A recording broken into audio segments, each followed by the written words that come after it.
Aujourd'hui, vous êtes 350. Bonsoir. On est au-delà de 400.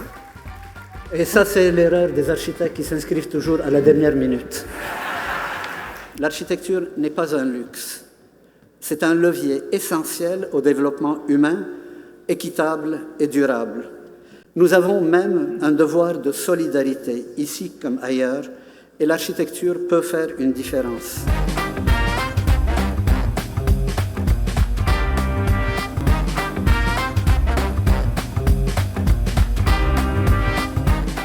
L'Ordre des architectes a eu raison de s'engager dans la création d'Architecture sans frontières il y a plus de 10 ans. Votre soutien est la preuve que sa mission est toujours d'actualité. Sous un tonnerre d'applaudissements, mesdames et messieurs, Monsieur Bruno Demers. On a différents programmes d'activité, la coopération internationale, la solidarité urbaine, l'habitat autochtone, la résilience aux inondations, matériaux sans frontières et un programme d'engagement bénévole. On vous annonçait l'année passée qu'on avait un partenariat avec la Fondation pour les enfants de l'Équateur, mais c'est-tu juste des belles esquisses comme on voit dans les revues, mais qui ne se font pas? Et non, le projet est en construction en ce moment. C'est pour un centre communautaire pour femmes. Un autre projet auquel on est venu en aide cette année, c'est la construction d'une école maternelle en Tanzanie. Encore une fois, ça, c'est un projet qu'on a fait en partenariat avec le Précis. Qu'est-ce qui nous attend maintenant, Bruno? On est de retour au Népal. Donc, on a 2 professionnels bénévoles sur place qui sont en train de préparer une phase 2 d'appui au projet.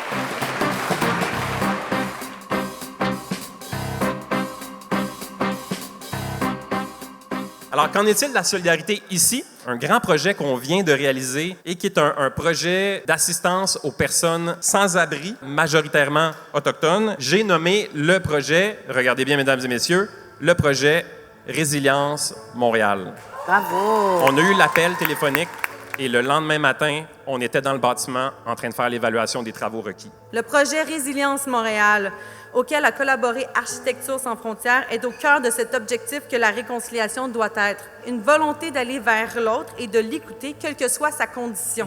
Kichimegwach. Comment l'architecture peut appuyer le développement culturel, économique des Premières Nations et des Inuits?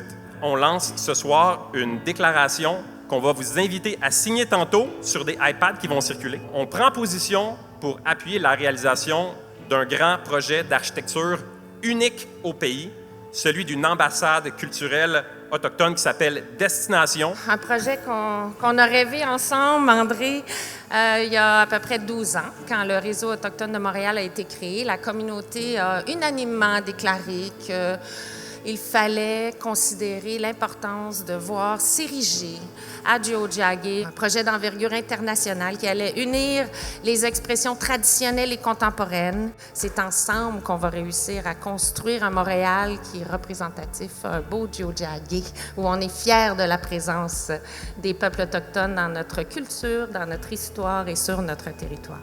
Moi, je dis souvent, il faut que Montréal retrouve ses couleurs premières. Et il faut qu'un jour, cet espace culturel, qu'on lui trouve un nom rassembleur dans lequel tout le monde va s'y reconnaître. Merci.